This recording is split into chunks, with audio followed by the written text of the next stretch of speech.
So today we're working on a 2018 Dodge Ram with a 6.7 liter Cummins engine, and we need to replace the DEF pump for the diesel exhaust fluid. Now this is located ahead of the fuel tank underneath the truck, so we've currently got the truck up on the hoist. You can see we've got the complete canister housing here. There's no ring here, electrical connector, and also the connector to the line. So first thing we're going to do is drop this plate, and then we'll access the pump. We're going to drop it down. Obviously we're going to lose some fluid at that time, but let's go ahead and remove this cover.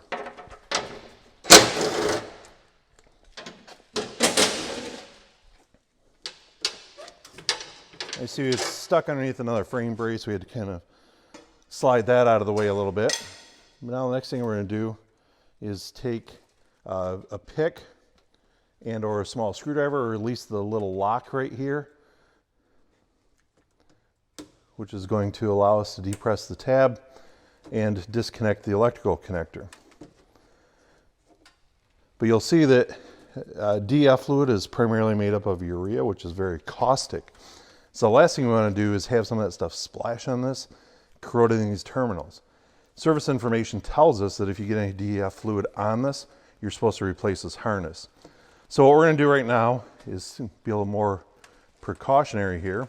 We've got a Ziploc bag, and we'll kind of wrap it around there and use a little bit of electrical tape to help seal it off so that we can certainly protect this connector. Now we're going to kind of tuck it out of the way as an additional step, but by doing this, we're not going to run the risk of getting any fluid on that. So we've kind of got it tucked up in here. Now the next thing we're going to do is release the locking tab on the line, and we will release it. And we're going to lose a little bit of fluid. So we've got a catch pan below us here.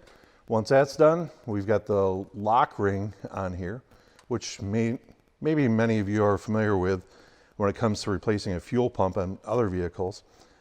And so the proper way, we're going to use this to grab a tool, and we'll rotate that locking ring after this is off, and then we will drop this out of the vehicle.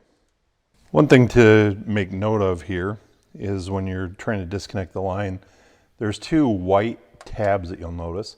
And so the key to releasing this is to squeeze those. And what that's going to do is actually expand the inside of it, the interlocking part. And so once you squeeze it, now you can slide it away from the unit there. So don't try and peel these up, simply squeeze them and slide them back. Now we've gone ahead and removed the ring. Now this ring was retaining and holding it in place, so we had to rotate it. We were able to drop the ring down. And then you can see we've got a bucket here. So this thing had about 2 gallons of DEF fluid in it yet. So we caught it. Didn't make too much of a mess here, but you can see we've got our old unit out. Now we've got our new unit, and we compare, make sure it's all the same. We've got the same locking tab here. It's oriented properly, and we're ready to install it. We want to make sure that this O-ring is seated properly though, because that's going to be key. We don't want any leaks. Remember, this is on the bottom of the tank, so we need to seal it up properly. We'll put the locking tab back on and make our connections, and we're ready to retest. We've got the unit installed. You can see the lock rings up in place. And so right now we're going to go ahead and connect the line. So we'll clip that back in place.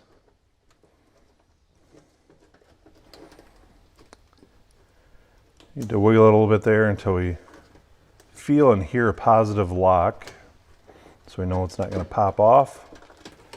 One little tip here is, just like we had to squeeze it to remove it, we have to squeeze it to install it. So now we've got everything sealed up. We're going to go ahead and remove our plastic bag from the electrical connector. Now that's been nice and dry.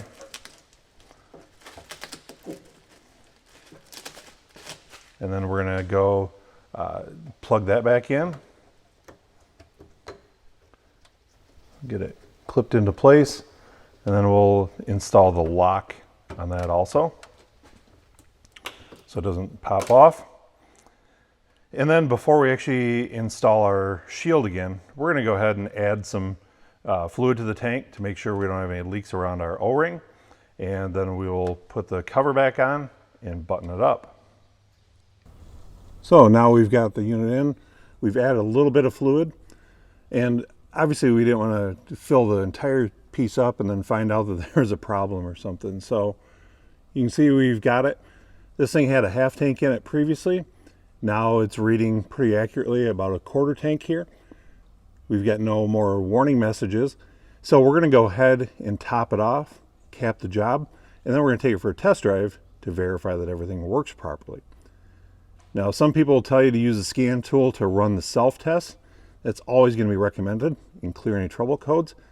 But these things, because it's an electric pump, it will prime itself. Sometimes it may take a couple key cycles and maybe even a couple drive cycles. But hopefully now you understand what it takes to replace the DEF pump in a 2018 Dodge Ram 2500 with a 6.7 liter Cummins engine.